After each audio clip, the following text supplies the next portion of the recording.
Merci. Denis Baupin pour les écologistes. Merci, Monsieur le Président. Oui, Monsieur le Ministre, quand on lit la description des 9 plans industriels de la nouvelle France industrielle, ça fait rêver. On parle vraiment des industries du futur, etc. Et c'est la raison pour laquelle on continue d'être particulièrement perplexe devant les choix qui sont faits aujourd'hui, qui risquent de plomber EDF en essayant de lui accoler une industrie du passé qui est en situation difficile. Non pas que nous soyons contre le fait qu'il faille sauver Areva, parce que de toute façon, quelles que soient nos convictions sur le nucléaire, on sait qu'on en a pour longtemps. Je ne parlerai pas d'un projet en grande profondeur qui s'est retrouvé dans votre loi il y a peu de temps et qui nous a valu quelques échanges sur des accords. Mais globalement, de toute façon, même sans prendre des délais aussi longs, on sait qu'on en a pour longtemps avec l'industrie nucléaire et son traitement.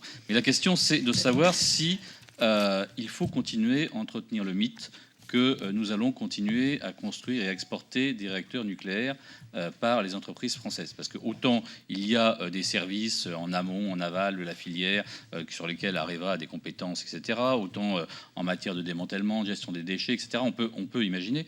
Autant sur la construction de réacteurs, quand on sait qu'aujourd'hui, en dehors du territoire national, à peu près 2% des réacteurs construits dans le monde l'ont été par les entreprises françaises. On est loin du mythe qu'on a raconté depuis des années. Les réacteurs qu'on construit aujourd'hui, c'est des EPR et on voit dans quelle situation on est. Le PDG d'EDF nous disait dans cette salle même, il y a même pas une semaine, que ça n'est que fin 2014 que EDF a été alerté sur les défauts de la cuve d'Areva construite en 2006.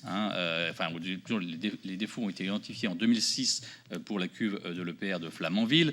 Donc la situation extrêmement difficile sur la construction de réacteurs, sur le réacteur de Hinkley Point, où si jamais on se lance sur ces 2 réacteurs, il y en a pour 30 milliards d'investissements, alors même qu'on a des situations d'endettement d'EDF qui sont très importantes. Est-ce qu'il ne serait pas temps de faire le constat que de nombreux autres pays font à travers le monde, c'est-à-dire que le business model du nucléaire est en train de s'écrouler, que c'est le business model des énergies renouvelables qui est en plein développement. On prenait encore ce matin des chiffres incroyables sur le solaire en Inde, notamment, où les prix continuent de chuter de façon extrêmement importante. Et donc, faire en sorte d'organiser une transition de ces anciennes énergies, et notamment du nucléaire, vers les énergies nouvelles. Et de donner ce message-là à EDF et d'en faire le message principal, parce qu'on ne pourra pas investir l'argent 2 fois.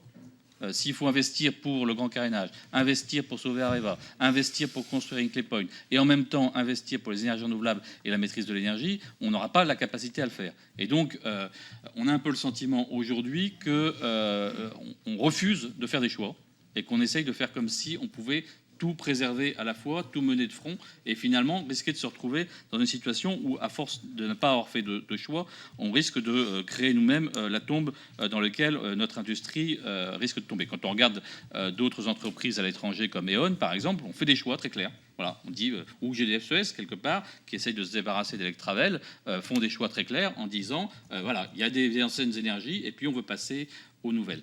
Et je termine juste en disant que cette préoccupation que j'exprime par rapport à EDF et Areva, je veux l'exprimer aussi par rapport à d'autres entreprises dans lesquelles l'État français est actionnaire.